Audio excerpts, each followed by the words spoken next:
Hey, sup guys, Deluxe Gamer here. So as you've seen the title of this video already, yes, this is the topic I will be discussing in this video. Do all-time regular season stats really matter?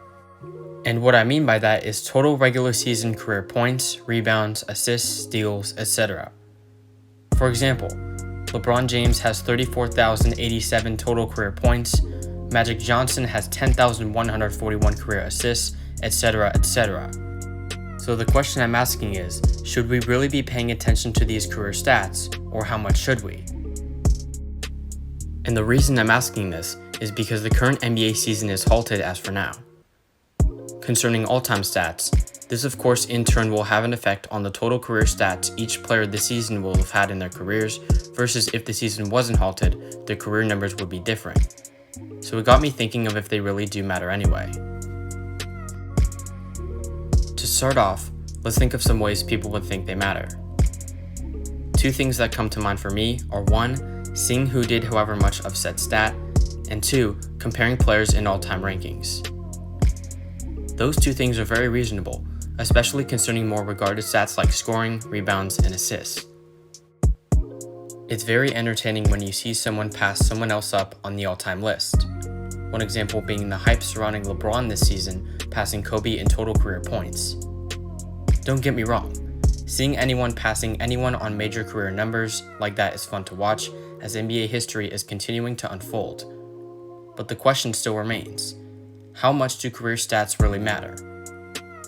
To find out, let's look at the things that affect all-time stats. First are lockouts. In the history of the NBA, there have been 2 major times a lockout or shortening of a season have occurred. Those include the 1999 NBA lockout, which decreased the season to only 50 games total, and a more recent one in 2012, which shortened that season to 66 total games.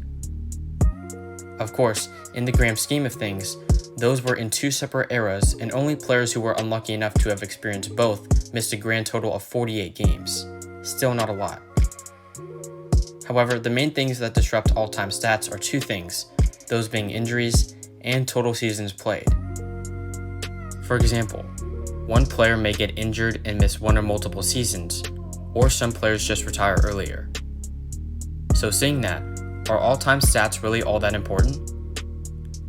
Well, I believe that for the overall importance of the NBA, keeping those stats in mind are important, because we still shouldn't fault those who have longevity in their playing careers versus those who didn't. Also, it's still of course an accomplishment to be in the top rankings of a career stat. But concerning all-time rankings, some people take things out of context and simply use all-time stats to justify their opinion. For one, some may say that LeBron is a better scorer than MJ and Kobe were because he scored more total points. And yes, he has scored more than both of them, but we have to look at context. Taking into account the fact that players miss time due to injury or early retirement, we should also be looking at, for example in scoring, points per season, not total points scored. With that, we see LeBron is a better scorer than Kobe, but not MJ. LeBron has scored an average of 2,005 points every season compared to Kobe's 1,682. But comparing LeBron to MJ, we see MJ has scored around 2,153 points per season, which is higher than LeBron. So case in point being, always look at context.